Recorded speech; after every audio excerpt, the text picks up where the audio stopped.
Hi, I'm John Becker, and I'm here to talk to you about our February 11th, 2020 County Board meeting.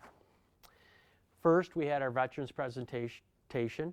We had Joe Hubbard from the Canastota VFW Post 600 in. As you know, each month we're having a veterans group in to talk to the Board of Supervisors at our Board of Supervisors meeting on what that group does for our veterans here in Madison County.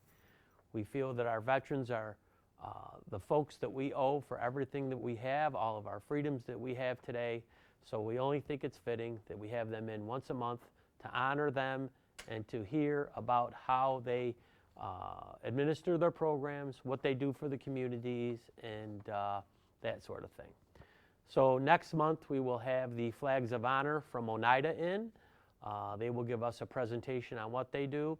But we want to thank Joe for coming in and talking to us about the VFW in Canastota and what they do. They do some outreach programs. They have some scholarship programs for high school students.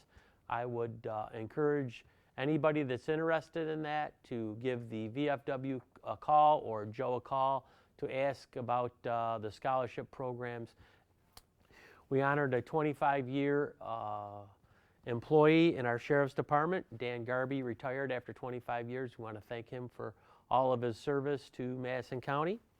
We passed a local law to establish a traffic diversion ticket program. That program is designed to assist motorists with certain non-serious vehicle and traffic offenses by allowing them to participate in a traffic safety course approved by New York State Department of Motor Vehicles in lieu of a conviction of a traffic offense, like a speeding offense, rolling through a stop sign, something like that. Upon successful completion of this traffic safety course, the motorist traffic ticket will be dismissed. The program has already brought in $28,000 to the county. And as we know, those of us that are supervisors that run town courts with our judges, the state is taking more and more of our revenue every year. This will divert money from the state courts back to the locales, and we want to thank Bill Gaber and his team as the DA for coming up with this and asking the Board of Supervisors to implement it. We've done it, and as I said, we've saved $28,000 for localities so far, and we want to thank them for that. Wednesday, I went to Albany with our legislature about Keep the Cap. It's right here, Keep the Cap. I'll put it on. It's Keep the Cap on Medicaid.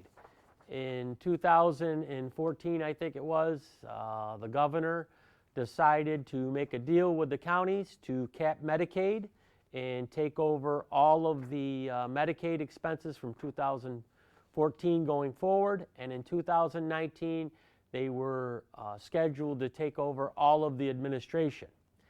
And in lieu of that, the deal was that the counties would put on the 2% tax cap and keep local taxes below 2%. Well, most of the localities, pretty much all of the localities in the state, has been below the 2% tax cap. But the Medicaid has been growing exponentially.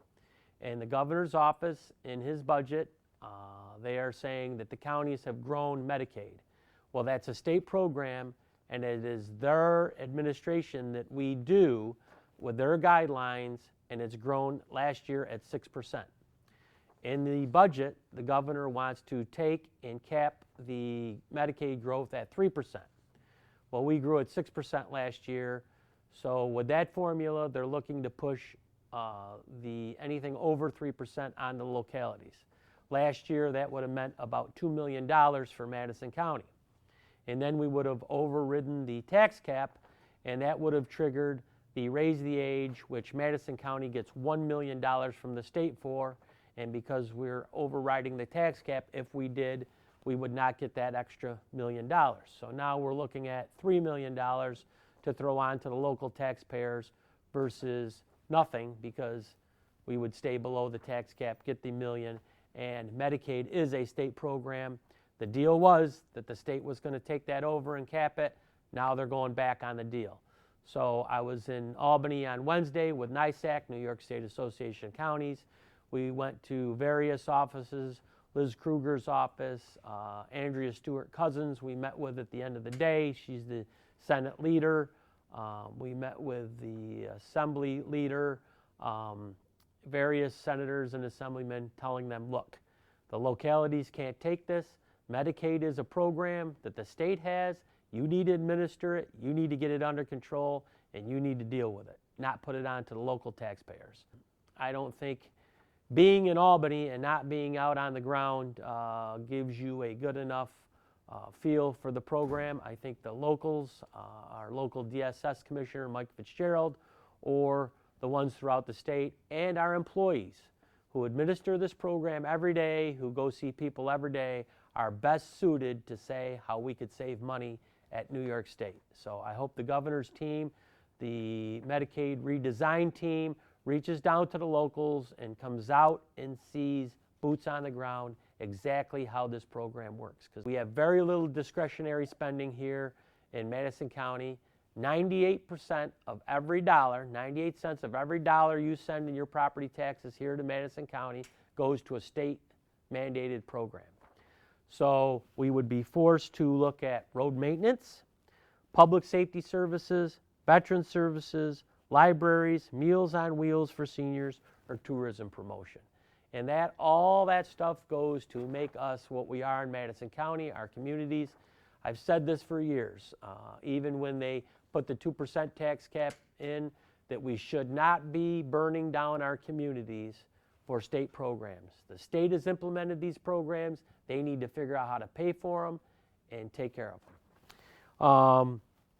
Throughout the month of March on Wednesdays, the DMV will be open in Wampsville until 6:30. Every Wednesday, the DMV will be open till 6:30, so people can come in and get their real ID after work. Our county clerk, Mike Kevel, has felt that this is going to be an enhancement for our customers out there, and we hope to see you after work. There should be short lines or no line, and you'll be able to get right in and get right out. But in the meantime, I encourage you to call John Sulka's office, our assemblyman, Rachel May's office, our state senator, or the governor's office, and tell them, keep the cap. The deal's the deal. We're staying under the 2% cap here locally on property taxes. They need to keep their end of the bargain and keep Medicaid under their purview and not try to push it back off onto the counties. Thank you.